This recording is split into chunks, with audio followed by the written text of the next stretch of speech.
Nothing said on the Touchgrass podcast is a recommendation to buy or sell any investments or products.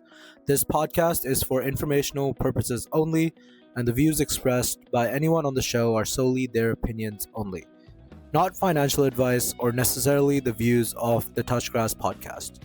Our hosts, guests, and the Touchgrass podcast team may hold positions in the companies, funds, or projects discussed. Enjoy the show.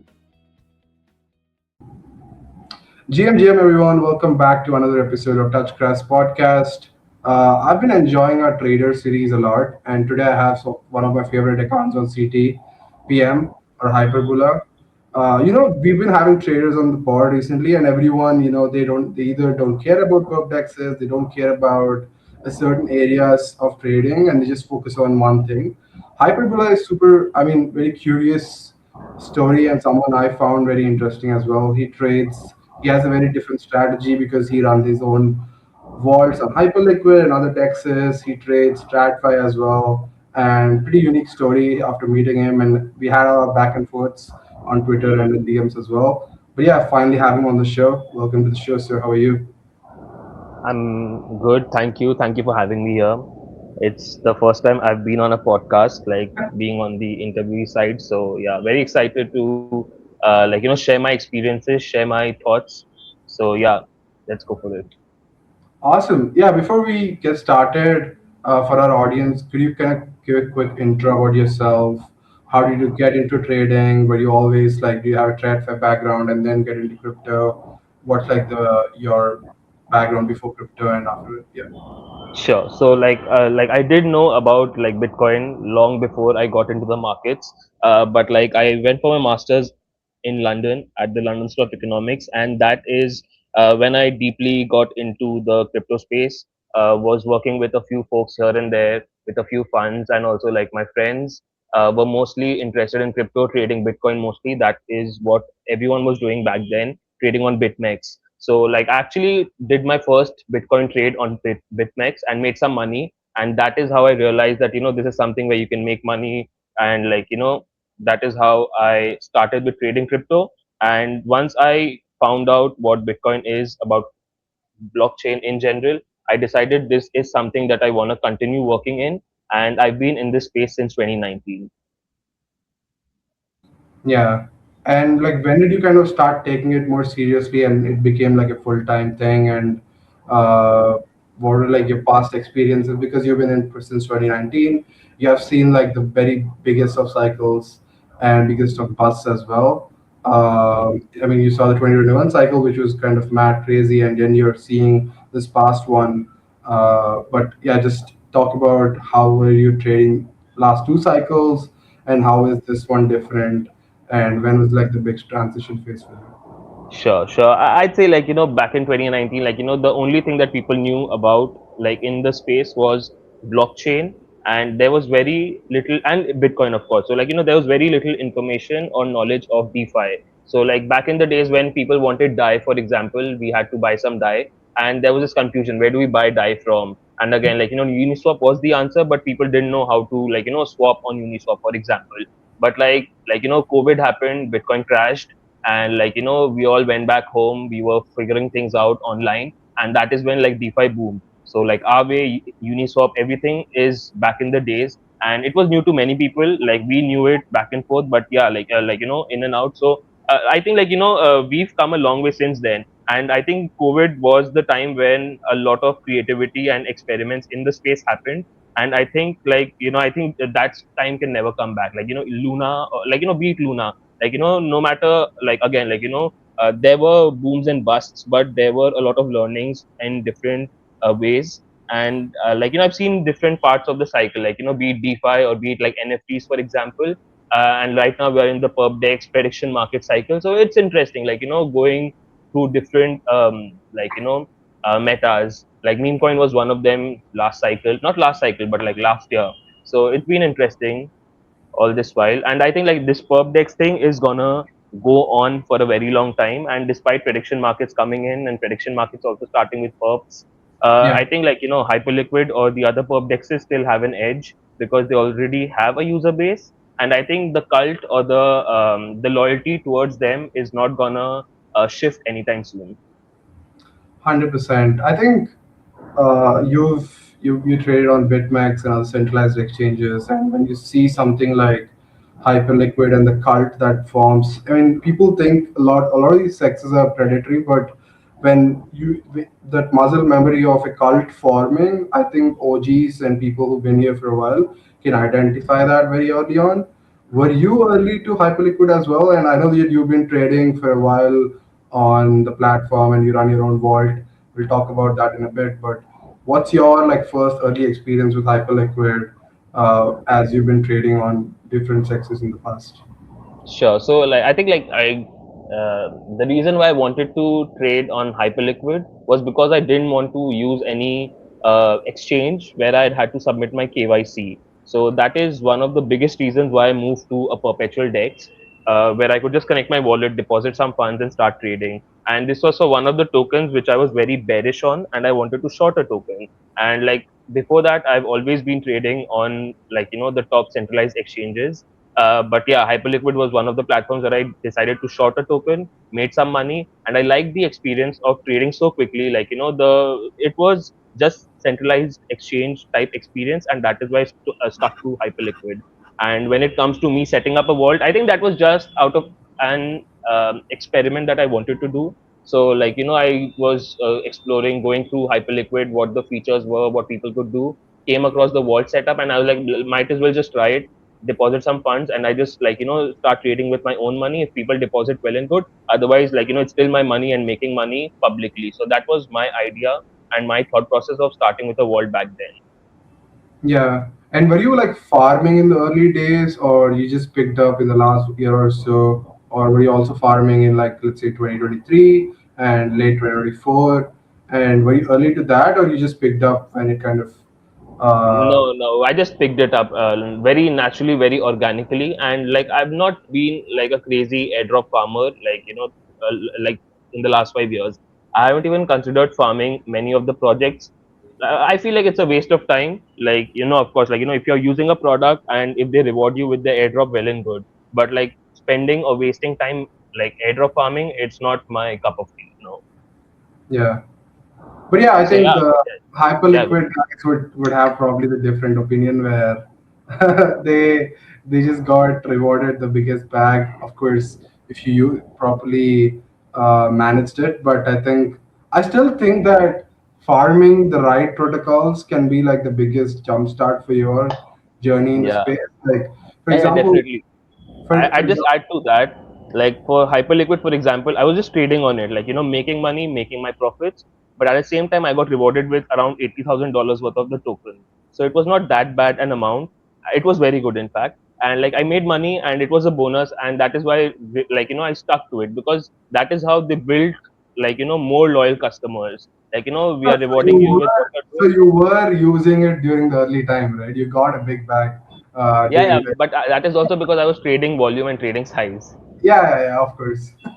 Yeah, I thought you were like, yeah, I was not early and at all, but then you say you got a big airdrop. But yeah, I mean, one thing I noticed about you is you're not just on Hyperliquid. Like so many people I see on Twitter, who they kind of become this maxi kind of personality, and they create this persona about themselves around the protocol. But you kind of try out different perp texts and you try out different products.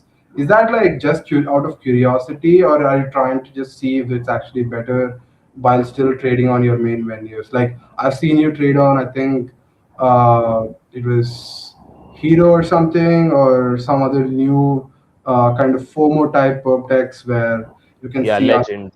Legend. Yeah, sorry, Legend trade. Yeah. Is that like you're just out of curiosity, you're testing out these perptexes, or what is like the main reason behind it? Yeah, so I'd say like it's mostly like I do love exploring the space, and like I've been an operator for the last 5 years. So like when you unless you try new products, you're not gonna understand what you're missing out on in the current one that you're using, right?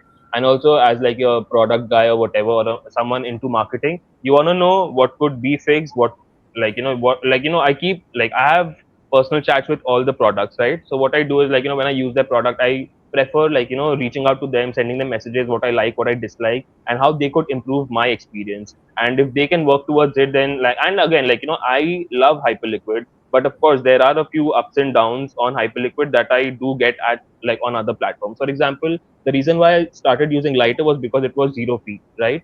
And of course, like for a retail trader, that is a big bonus. Yeah, 100%. So So you have a vault on both, right? You have a vault, I correct. think, of the similar size on Lighter and Hyperliquid. Maybe not similar, maybe it's double on Hyperliquid, but whatever. But like, talk to me about the experience of running vaults publicly. And I mean, I want to understand like what I mean. Having your trades public is one thing, and having it under a vault and that being posted is just a whole different thing, I would assume. And Yes. people always, when you're up, they'll like put you on a pedestal, and then you're down, I mean, they call every name in the world. But I want to understand like what's it been like running vaults in particular, because I've seen you on the rise, and there's been a small dip. We'll talk about making comebacks and stuff, but in general, what's it been like running a vault? And second thing is comparison between lighter and hyperliquid. Sure. So I'd say like when you run a vault and like you said like when you're winning, everyone's just praising you, and like you get lots of good messages. And but like most of the times you don't get the good messages. But if there's a dip, if people don't like what you're doing, or if people don't believe in what you're doing, they are gonna message you. They're gonna comment on your post, and they are gonna, I won't say they didn't make my life hell, but again, like some of the times it does bother you, and then you decide like that is when your block button goes up. Like you keep blocking every single one, because I'm not here for anyone. I haven't asked for anyone's money, and I'm not never gonna do that. A vault is a place where you can see what other people are doing, how their performance works. If you like it, just deposit your money. So I think like it's been a good learning experience for me to let people know and to make sure that they know that it's all on their research. It's not a financial advice or a suggestion. So it's all on them. But I'd say like see, it's a journey. Like again, like you are trading with someone else's money, so you got to be careful. You got to manage the risk, and at Yeah. the same time, like the ones depositing should also be careful that it's on them. Like they have taken the risk. They can withdraw whenever they want to. So no other like product gives you the flexibility of withdrawing your money as soon as you feel like this trader is not doing what he was supposed to do. One thing I want to kind of point out is because I've been closely paying attention, and I wanted to understand like, I've been following for some time, and I've seen the backlash when that big dip happened. I don't know, a couple of Yes. months back. Yeah. I think when it was during hype, when it was going for all-time Yeah. high, I had a Yes. short, and it just went like 40% on that Coinbase news or something. Uh, talk to me about what you were kind of feeling when during that time. I think in general, not even just vaults aside, I think when something goes against you for to that extent, how do you feel? How do you manage? I think every trader relates to that. But yeah, could you walk me through what you were going through at that point?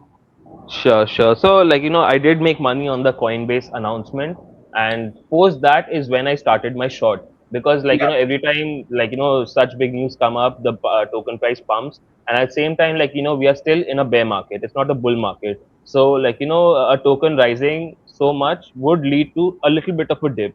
So that is what I assumed. And again, like, I did have my risk check in place. Everything was in place. But I think, like, when your depositors start withdrawing money, that is when you also start losing a lot of capital which you need for the risk management. Because if your cross margin keeps increasing, then you could, like, it would lead to a liquidation risk, like, which I can't take. So eventually, like, I had to decide that, see, like, if it continues, I can easily take a position for, like, I can like carry a position for 2 3 months. That's not a problem for me.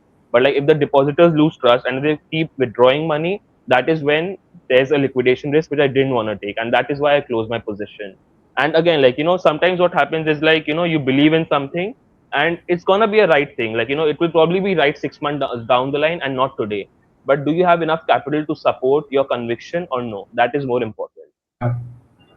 I would So say one, like yeah, I would kind of take the opposite of that. Sometimes I'm in a similar situation where even though I'm probably right on this idea, I'm probably just too early, and I have probably misjudged the appetite for the market. And I haven't even I kind of I haven't I entered a short at that not that point, but I kind of very quickly flipped and closed it. But I think being too early is pretty much same as being wrong in my book.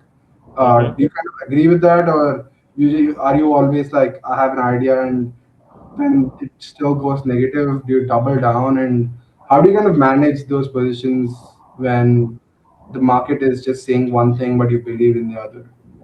Yeah, I'd say like like I'm not saying like I wasn't wrong. I think one of the other mistakes was like having a directional position and not it was not hedged, right?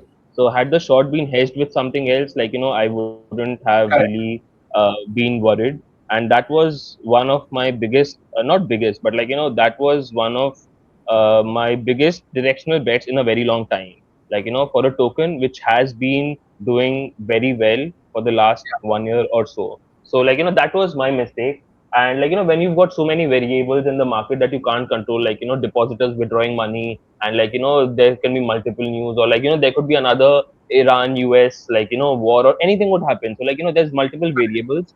Risk management is very important, and when you've got so many variables, I think it's better to be on the safer side and reduce your risk. Like get in with a lower size and see how that goes. And again, like you can be early and you can be wrong, both can be right. But I think like when you've got conviction and when you know how to trade, again, trading is a skill set. It's like it's a mindset. Like if you can do manage your skill well, I think anything can happen anytime. Markets move sideways 80% of the times, and if that happens, you can easily turn around your position any day. Yeah, 100%.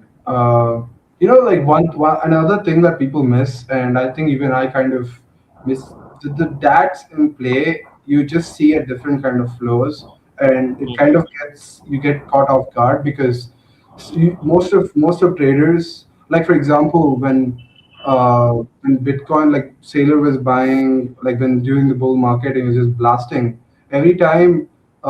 People were kind of at key pivotal points was short, but they didn't realize that this guy was in the books and other DATs were buying like crazy amounts.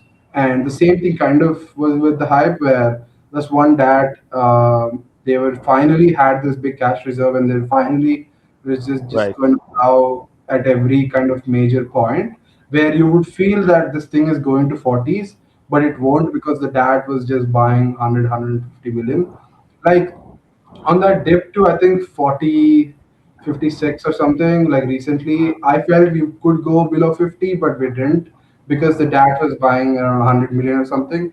So you have to kind of realize these flows as well, like in how you trade.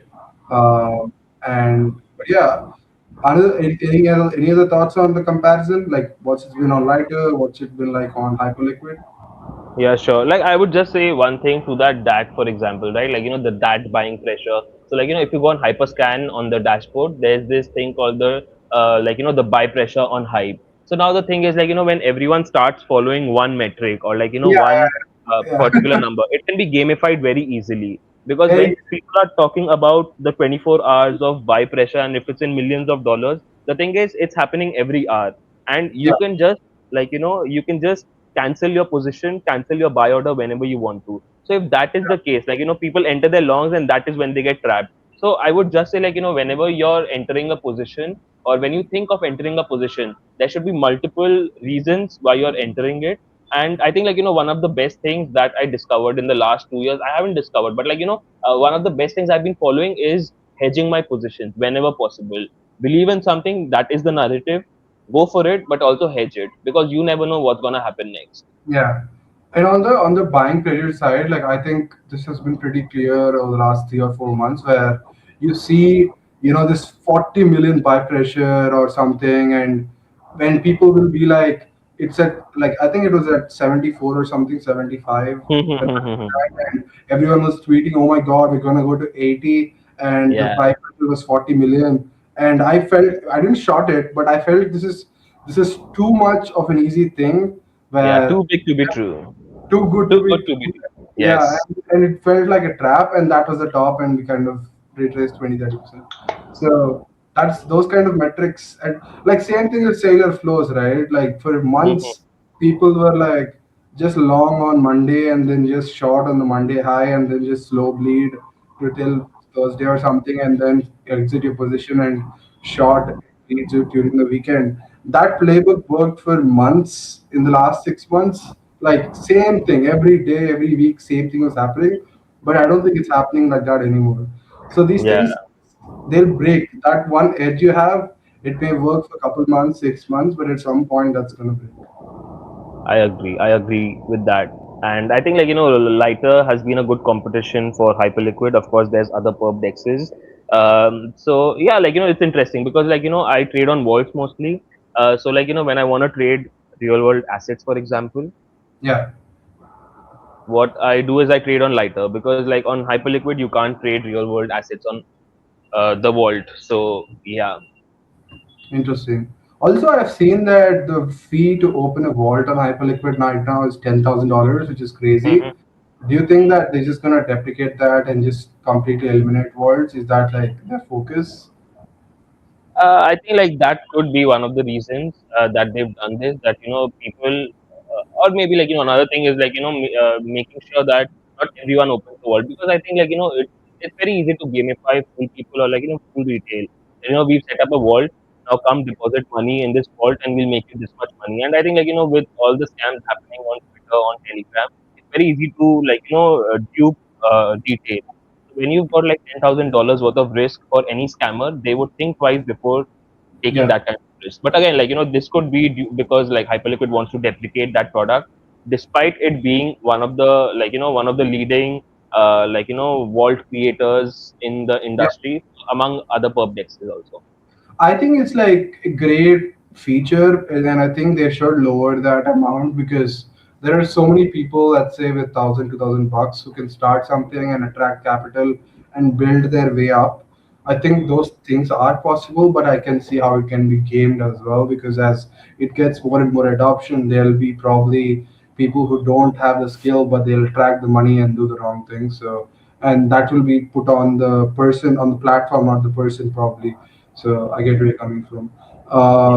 My next question is like you talked about your hedging. You always play the long short game right now with your vaults, and is that like how you've always traded in your trading style, or is that something you started with after starting your vaults? But yeah, talk to me about your trading style. Why do you like recently? I think I've seen you longing some of the Max 7 and shorting some crypto, I think. But yeah, talk to me about your long and short strategies. How do you play it? And do you still think that's the way in the bull market as well? Sure. So I'd say no, in a bull market, you don't need a pair trading strategy. And but when you and when you're towards the end of the cycle and that the bears are gonna come soon, it's always good to hedge your position. And uh, I think I think it's been 1.5, 2 years. I don't remember exactly, but I came across pair protocol, and that is that is how I got. It's like I've known what pair trading is, right? But when you use a product or when you go across their documentation, their product, their UI, and you see how easy it is to understand the charts and take your positions, it becomes a lot easier. So for a lot of my charting, I still go to pair protocol. I do take my positions there as well, but I they don't have their walls yet. So I've been talking to the team. As soon as they have their walls up, I'll probably be the first ones to set up my vault on pair protocol as well. So yeah, pair trading is something that I'd love to do and I'll continue doing in the bear market. In the bull market, I don't think there's a need for pair trading. Of course, you could again it's a ratio thing. Instead of a 50-50 thing, you could go an 80% long and a 20% short. So you're always hedged, but again the ratio changes in a bull and a bear. How do you decide on the percentages? How do you decide the long basket and the short basket? Like for the last 6 months, let's say year, a good long was long the index, long the long the uh, and triple Q, or long semis, long AI, and Correct. short ETH and short maybe Sol. That was like a perma short kind of thing for 6 or 7 months. Yeah. How do you decide the basket and the percentages? Which category to long, which category to short? And if you have something right now running, if you want to talk about it. Yeah, sure. So, I'd say, I've mostly been keeping it 50-50. And, I do sometimes increase, right now, I think I've got more shorts open than long. And the rationale is simple, what's going to work? What is I think currently talking about this market, for example, I have been long oil. Oil has dipped, and I'm still holding my oil longs because I believe the war is far from over. We are gonna have this morning again, there was this bombing on Iran, and it's gonna happen. Again, even if things happen on a weekend, it does not matter if the strait is closed. People are the supply shock is gonna impact price for oil. Correct. So when it comes to the other tokens as well, high FDV tokens, tokens with zero, offering zero value, but they're still very high. I do have my shorts open. One of the shorts that I still have open for, and which I believe should go down, is Sui. There's no hate for the team or for the chain or anything, but a $7 billion token FDV for something that is not used much, I don't think it's worth it. So yeah, depending on that, again, it's about what is likely to go up versus what is likely to go up but less, or what is likely to go down less. It's all about the percentage, right? So maybe both tokens go down, but if Bitcoin goes down less than what ETH goes down, I'm gonna make money on both sides. So that's how I do my pairs. Yeah, And again, I get it. right now it's mostly Bitcoin, hype, and oil longs, and even like MicroStrategy, because that's what I have on my long side. And for the short side, it's mostly Sui and the other altcoins. Yeah, I think like one of the reason I'll never short, especially at these points when it comes to crypto, is there'll always be squeezes, and if crypto starts squeezing and some of these alts, I don't care about the FTV, but if they start squeezing, I think it's most likely to kind of stop you out if your long side is not performing in the same way, because Hmm. even if Sui, right, like i'm I'm kind of scared to short these kinds of things, because on a random Tuesday, it can put a 40% candle out of nowhere on some garbage news. Hmm. So it's always kind of worrisome of putting those kinds of short hedges, because at some point, I think you have to kind of completely eliminate crypto short hedge, because these things, once they do reverse, like for example, people who've been short hype on when it was at 30s or 40s, and during that time, and they had it as one of the coins on the short basket, they got Hmm. completely destroyed in like 3 days, right? So I think the Right. same stuff can happen when things turn. But like, how do you kind of decide when to kind of remove hedges or add hedges? Do you have like a system for that? Like, Yeah, I do, but I think when you talk about the rationality and fundamentally what's happening, hype is still one of the strongest movers in the market. And when you compare it to the other tokens or other, of course, Sui can have another news tomorrow. Of course, that is a risk that everyone has to take. But at the same time, I did write about this on Twitter sometime back, and that is always basket your shorts. If you just short one token, there's always gonna be a higher risk versus basketing your shots, and that is when you can also decide to lose on one of your shots, but you do make a lot of money on your other shots. So always basket them, and they could be in an equal ratio, or depending on what the market sentiments are. So a lot of it is manual judgment, and a lot of it could be quantitatively decided. I still do trade a lot of this on based on my gut and my understanding. And I think with AI coming in, and with agentic trading, I have tried to move some of my capital towards that. And I'm still exploring, and making sure the strategies that I want to trade on get improved, and I'm still working on them. So I think agentic trading is another thing that everyone should try, focus on, and experience and expose themselves to it. But yeah, yeah, with vaults, I think it's a big risk. I don't want to risk other people's money with it. So a lot of it is trading experience, and my experience using it on the vaults. That's it. yeah, yeah. I think AI. I haven't used it. I don't use it that much other than researching stuff. But it's interesting seeing on the timeline, just asking, I don't know, Grok or other agents kind of spinning up their own agents for the World Cup, and them actually doubling, tripling their money just over consistently over a month, which is kind of surprising how it actually is working. At least for the sports side of things, I still don't. I don't think that. I think most people will agree that I'm not gonna give my agent to manage my money for any significant value. But I think with like stuff like True North and some of these other, that the interface of trading with AI is coming, that is pretty interesting, Yeah. and probably we'll see more of that. Uh, but yeah, last question on the vault side and your hedging. Anything you want to mention, like best long shot idea that worked for you over the last 6 or 7 months, that was like your best performing hedging and your long shot strategy? I'd say in my long short side, I think I have keeping hype on the long and shorting all the high FDB tokens have given me significant returns.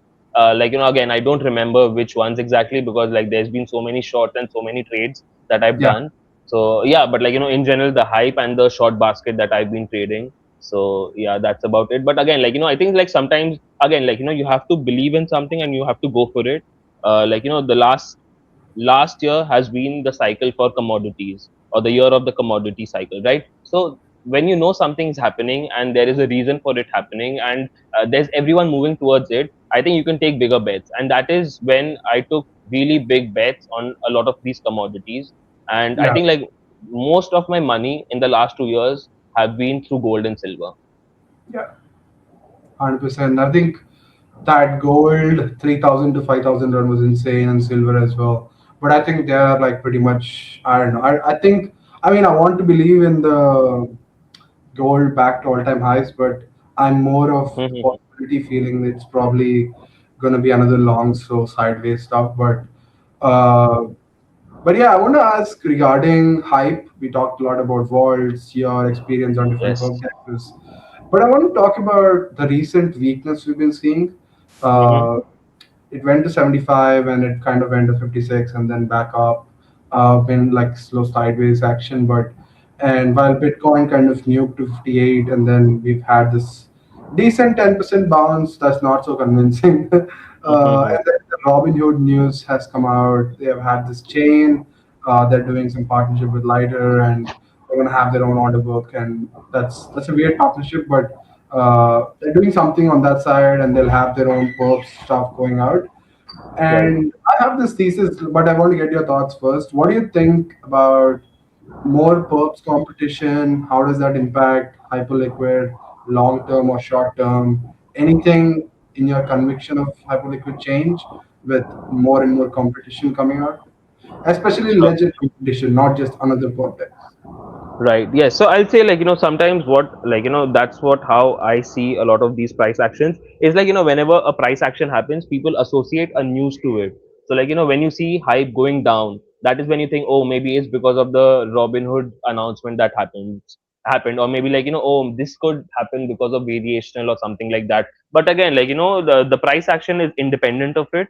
A lot of these are it happens at the same time, and that is why sometimes again there are reasons for everything that's happening, but a lot of times we try to associate it to something which might not be the reason. So high price going down could be because of the general market sentiment right now, is what I believe in. And I don't feel it's because of these announcements. Again, the cult is very strong, the ecosystem is very strong, and the Yeah, ones trading on it are not even thinking of moving to other chains, right? Of course, there'll be probably 2 to 5% or even 10% of the folks who will try Robinhood. Of course, we should try different products to understand what's good and what's not good. But that I don't think it's gonna take away a lot of Hyperliquid's revenues or fees, right? So I think uh, in terms of current competition and looking at future, I think Hyperliquid's still got a lot of momentum, and there will be a lot of these other different products that will bring in more people. I think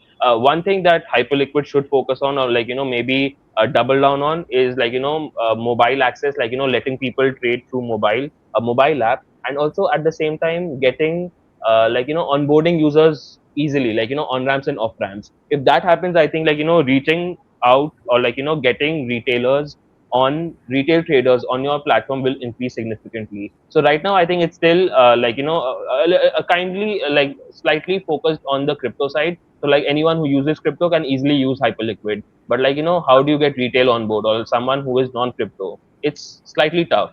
getting your money from different chains, getting into arbitrum, bridging, etc. It's challenging, and also off ramping. So if you can't provide this to new people, it's tough. Yeah. I think there has to be. I think there are some decent on wrappings, but they're not as easy as something like what Robinhood would offer. But I Correct. had this tweet recently where, I think a lot. I've seen a lot of people just dismissing Robinhood as if it's Coinbase or something, which doesn't really have that good of a purpose product from what I've seen. But what people are not understanding is, you can argue, you can kind of have counterpoint to this, but I think like Robinhood is like what, $100 million company. They have 30 million users who trade options. They don't trade perps. They trade an Hmm. instrument that's just more complicated than perps, and they've been able to onboard that kind of size and retail, especially retail. So if something like perps is offered and they build a good product, I don't know why people assume they can't, right?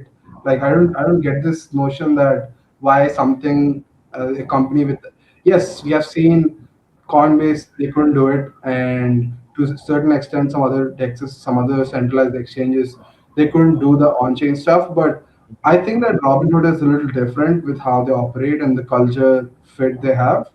And also, like recently, I don't know if you've seen this Circle news where the Open USD standard with 100 companies kind of was announced, and just on the news of that, Circle dropped 20%, right? Right. So I don't know why, if Robinhood comes out and I don't know they feature perps in a big way, I don't know why that's not a threat. But I'm bullish long term Hyperliquid as well. I still believe that the product is at a very interesting point in terms of their growth potential, because I still think mobile is super important. They haven't done that yet, and because Lighter has an awesome mobile app. I don't know if you tried it. Yes. Uh, Yeah, yeah, yeah, I do use it. yeah, it's an awesome mobile app. It's very decent, right, compared to some of the other ones. So I think Yeah. there is a gap, but at least short term, I would kind of attribute it to that. I don't know if you think the same way about Robinhood. Like, what do you think about like the recent chain they have and some of the other moves they've been making? Yeah, I think again, it's like a big company or a big product, launching something new. Of course, people are gonna try it. There is always gonna be this airdrop speculation. So I think that's fine. People using it. But I'd just say when it comes to Coinbase or these other apps or these other exchanges, centralized exchanges trying to get perpetual DEX traders or perps traders on board, it's tough. It's tough. But like for Robinhood, it's they have retail traders. They have a lot of non-crypto traders. So Yeah, that is a good entry point for a lot of these retail non-crypto people to try out on-chain products. Again, it depends on how Robinhood is now gonna market it, because on an app also, the more products you have in a single app, the more confusing it becomes for a lot of people. So it again depends on how they are gonna capture it. Is it gonna be like a separate Robinhood crypto app, or is it gonna be just another button and then you trade perps on it? And again, when it comes to on-chain, stock perps, for example, they probably wouldn't get too much of a volume there. They'll probably get more volume on crypto perpetuals, right? But at the same time, do people really want to trade crypto perps in this market? Maybe not. So again, there's a lot of these other things that people should think about. And I don't think again, Robinhood could do great in a bull market, but in a bear market, I think it is challenging. what's interesting about them is they are kind of covered in both ways, right? Like for Hmm. example, when crypto does awesome, they make a ton of money. And when Hmm. crypto doesn't do that, the stocks are doing their thing. They still make their money in that way. But whereas Yes. something like Coinbase, it's flipped, it's opposite of that. When crypto does well, they do well. If it doesn't, it doesn't do well. And even if Yes. it does well, they have so much more competition. So if you had to pick, let's say, Robinhood or Coinbase, I think most people would pick Robinhood and over something like some of these, because they already have the distribution. And Exactly. I mean, it would be, I mean, so it's probably like, that's why you said in the beginning, right? The perp space is just gonna keep getting bigger and more interesting, and it will. That's why understanding or using some of these perp taxes will be more rewarding than just airdrop farming random protocols. Exactly, yeah. And just wanted to say one thing on the legend side as well, for example. So again, Hyperliquid or Lighter, these are for serious traders. But of course, I do want to try the FOMO like experience for a perpetual DEX, how it feels like, and how like people want to compete and rank themselves, and if there could be like different sorts of these experiences. So like while I'm trading right now, I do find out like okay, like this is what another trader is doing for this chart, so I can see it on my chart itself. So that is interesting for me sometimes. So again, What, like by the way, if you could explain Legend Trade for someone to go check it out, what is it? yeah, so like if you go on the platform and like you can follow different traders. There's this leaderboard, you follow them, and on the chart. So like if you're trading on Hyperliquid or Lighter, you have a chart in front of you, and on the chart you can just see your buys and sells. That's it. But on Legend, when you're trading, so you can see the buys and sells of everyone that you're following.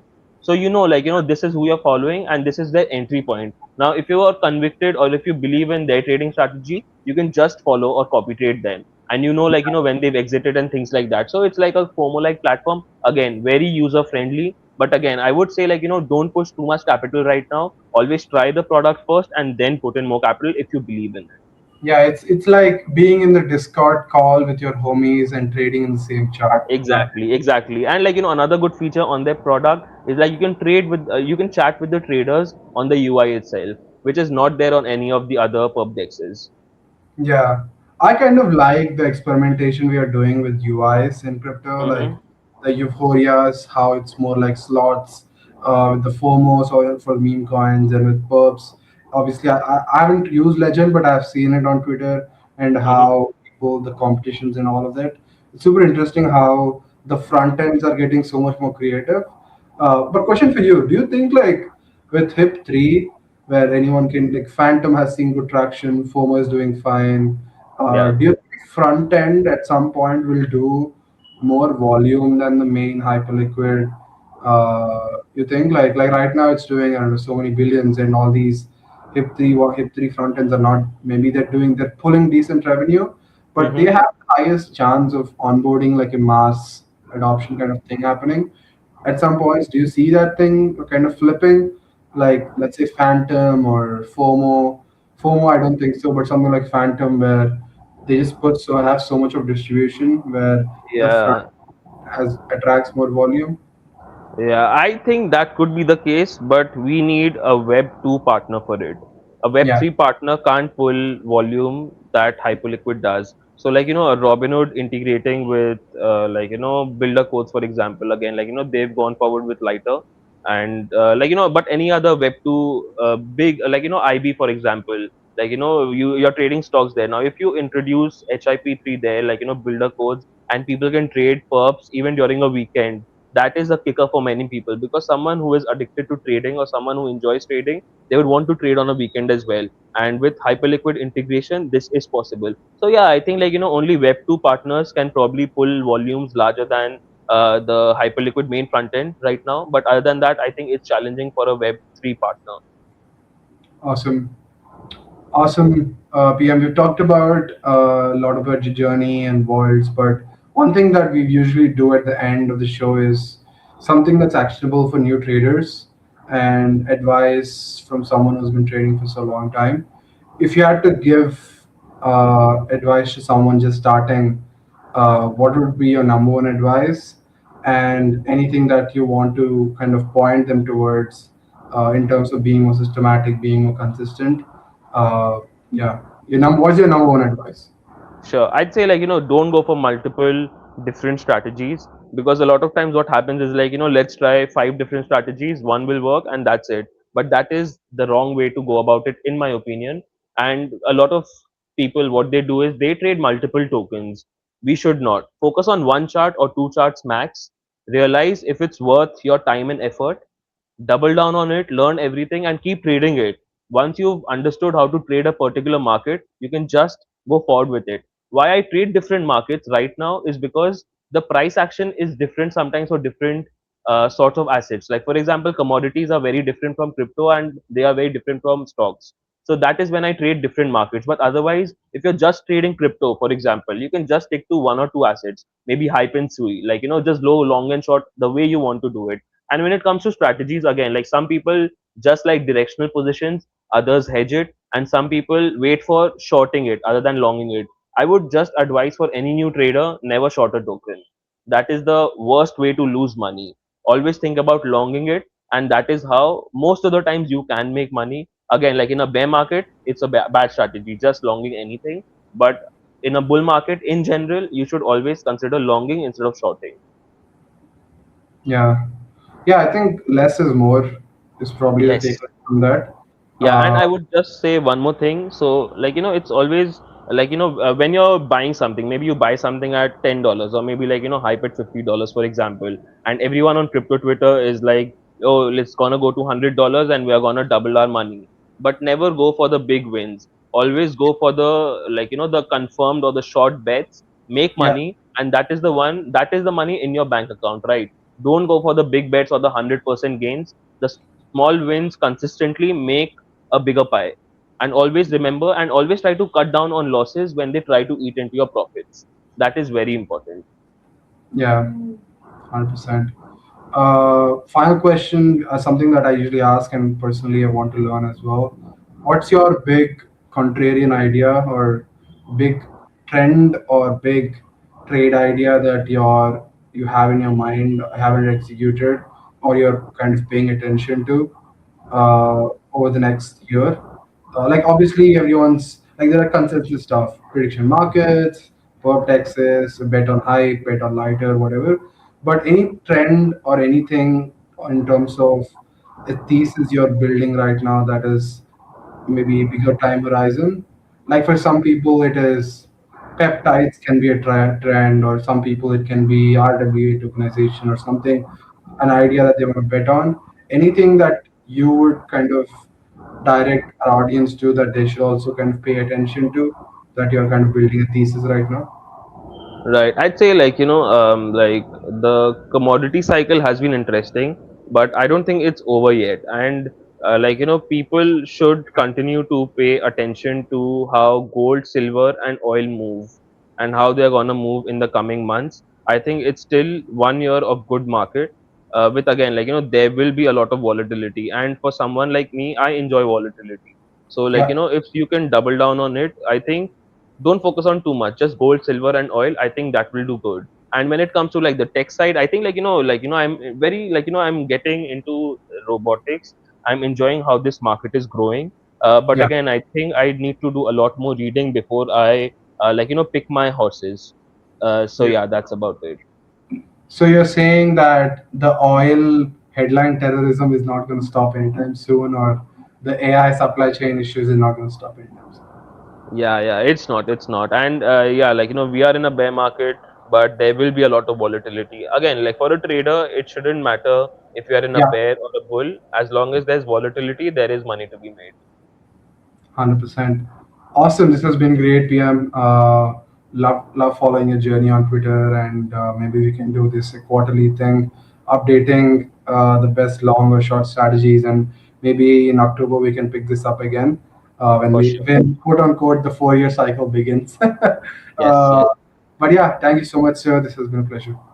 Likewise, likewise. Thank you for having me. Take care. Talk soon. Bye bye.